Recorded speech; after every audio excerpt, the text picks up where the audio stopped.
Hi കൂട്ടുകാരെ, എൻ്റെ video കാണുന്ന എല്ലാ കൂട്ടുകാർക്കും സുഖമാണല്ലോ. ഞാനിന്നിവിടെ രാവിലെ ബ്രേക്ക്ഫാസ്റ്റിന് എളുപ്പത്തിലുള്ള ഒരു ഡിഷാണ് തയ്യാറാക്കിയിരിക്കുന്നത്. ഇത് കഴിക്കാൻ കറിയുടെ ആവശ്യമൊന്നുമില്ല. 4 മണിക്കും ഇത് കഴിക്കാൻ നല്ലതാണ്. വീഡിയോയിലേക്ക് കടക്കാം. ഒരു പാൻ ചൂടാകുമ്പോൾ അതിലേക്ക് 2 സ്പൂൺ വെളിച്ചെണ്ണ ഒഴിച്ചു കൊടുക്കാം. അതിലേക്ക് 2 മുട്ട ഒഴിക്കാം. മുട്ടയിൽ ഒരു നുള്ളു ഉപ്പിട്ടിട്ട് ഒന്ന് ചിക്കിയെടുക്കാം. ഇതുപോലെ ഒന്ന് ചിക്കിയെടുക്കാം.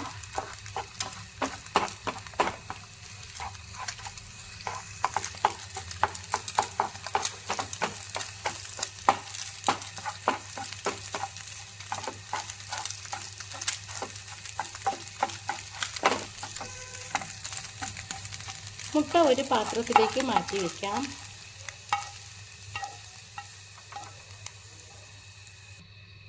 അതിലേക്ക് 1 സ്പൂൺ വെളിച്ചെണ്ണ കൂടി ഒഴിച്ചു കൊടുക്കാം.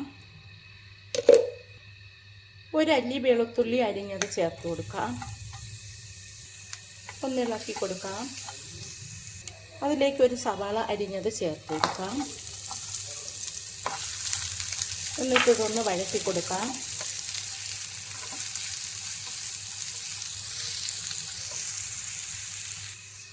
അതിലേക്ക് പകുതി ക്യാരറ്റ് അരിഞ്ഞത് ചേർത്ത് കൊടുക്കാം.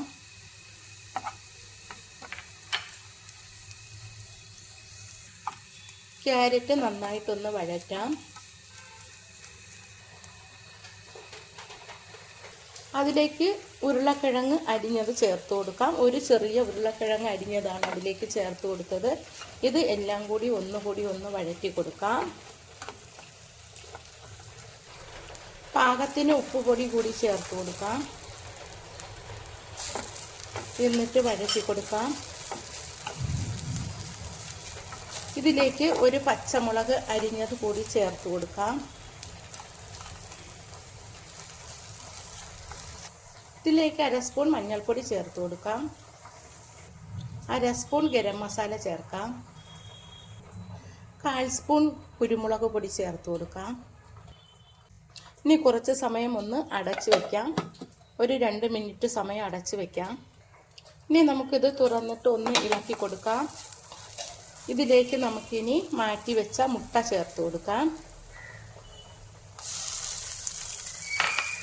കുറച്ച് മല്ലിയില കൂടി ചേർത്ത് കൊടുക്കാം. എന്നിട്ട് ഇതെല്ലാം കൂടി നന്നായിട്ടൊന്ന് മിക്സ് ചെയ്തെടുക്കാം. മസാല റെഡിയായി. ഇത് നമുക്കിനി മാറ്റി വയ്ക്കാം. ഇനി നമുക്കൊരു പാത്രത്തിൽ 1 കപ്പ് ആട്ട പൊടിയെടുക്കാം. പാകത്തിന് ഉപ്പ് കൂടി ചേർത്ത് കൊടുക്കാം. എന്നിട്ട് ഇതൊന്ന് മിക്സ് ചെയ്യാം. ഇതിലേക്ക് 1 സ്പൂൺ ഓയിൽ കൂടി ഒഴിച്ചു കൊടുക്കാം. എന്നിട്ട് ഇത് ഒന്നുകൂടി ഒന്ന് മിക്സ് ചെയ്യാം. ഇനി ഇതിലേക്ക് കുറേശ്ശെ വെള്ളം ഒഴിച്ച് നമുക്ക് കുഴച്ചെടുക്കാം. ചപ്പാത്തിക്ക് കുഴയ്ക്കുന്നത് പോലെ ഇത് നമുക്ക് ഒന്ന് കുഴച്ചെടുക്കാം. കുറച്ച് കറുത്ത എള്ള് കൂടി ചേർത്ത് കുഴച്ചെടുക്കാം. എള്ള് വളരെ നല്ലതാണ്, അതാണ് ഇതിലേക്ക് ചേർത്തത്. ഇതുപോലെ നന്നായിട്ട് കുഴച്ച് എടുക്കണം. ഇതിലേക്ക് കുറച്ച് ഓയിൽ ഒഴിച്ച് ഒരു 5 മിനിറ്റ് സമയം റെസ്റ്റ് ചെയ്യാൻ വയ്ക്കാം. ഇപ്പോൾ 5 മിനിറ്റ് സമയമായി. നമുക്കിതെല്ലാം ഓരോ ഉരുളകളാക്കി എടുക്കാം. 6 ഉരുളയായിട്ട് ഞാൻ ഇത് എടുത്തു വെച്ചു. ഇനി നമുക്ക് ചപ്പാത്തിക്ക് പരത്തുന്നത് പോലെ ഓരോ ഉരുളയും പരത്തിയെടുക്കാം. ഓയിൽ വെച്ചിട്ടല്ലെങ്കിൽ മാവ് തൂത്തിട്ട് പരത്തിയാലും മതിയാകും.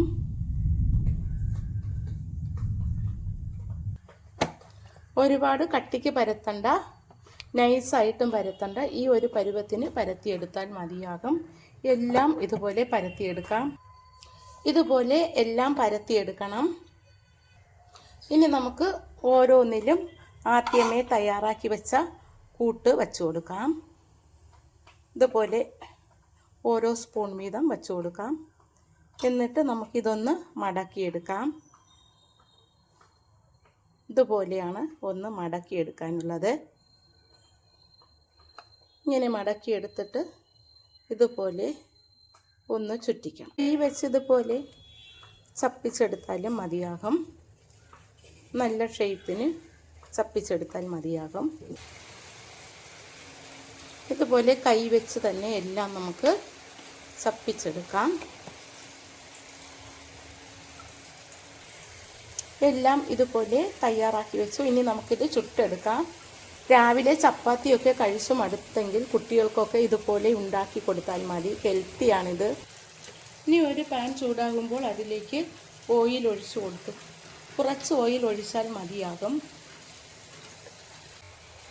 ഇനി നമുക്ക് അതിലേക്ക് തയ്യാറാക്കി വെച്ചിരിക്കുന്നത് ഓരോന്നായിട്ട് എടുത്ത് വച്ചു കൊടുക്കാം.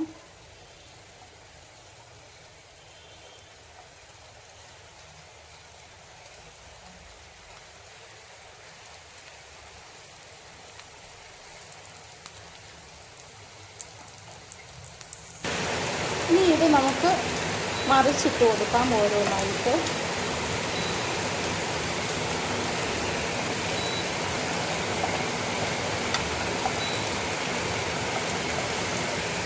സിമ്മിൽ വെച്ചാൽ മതിയാകും. കുറച്ച് സമയം അടച്ച് വയ്ക്കാം. നമുക്കിത് തുറന്നിട്ട് വെന്തോന്ന് നോക്കാം. വെന്ത് വന്നു. ഇത് നമുക്ക് തിരിച്ചും മറിച്ചുമൊക്കെ ഒന്നുകൂടി ഇട്ട് കൊടുക്കാം. നന്നായിട്ട് മുരിഞ്ഞ് വന്നിട്ടുണ്ട്. ഇത് കഴിക്കാൻ നല്ല ടേസ്റ്റാണ്. കുട്ടികൾക്കൊക്കെ ഇതുപോലെ തയ്യാറാക്കി കൊടുത്താൽ മതിയാകും. 4 മണിക്ക് സ്കൂൾ വിട്ട് വരുമ്പോഴും രാവിലെ ബ്രേക്ക്ഫാസ്റ്റിനുമൊക്കെ ഇത് മതിയാകും. ചപ്പാത്തിയേക്കാൾ നല്ലതാണ്. ഇത് കഴിക്കാൻ വേറെ കറിയുടെ ആവശ്യമൊന്നുമില്ല. എൻ്റെ ഈ വീഡിയോ ഇഷ്ടമായെങ്കിൽ എല്ലാവരും എന്നെ സപ്പോർട്ട് ചെയ്യണം, ലൈക്ക് ചെയ്യണം. Thank you.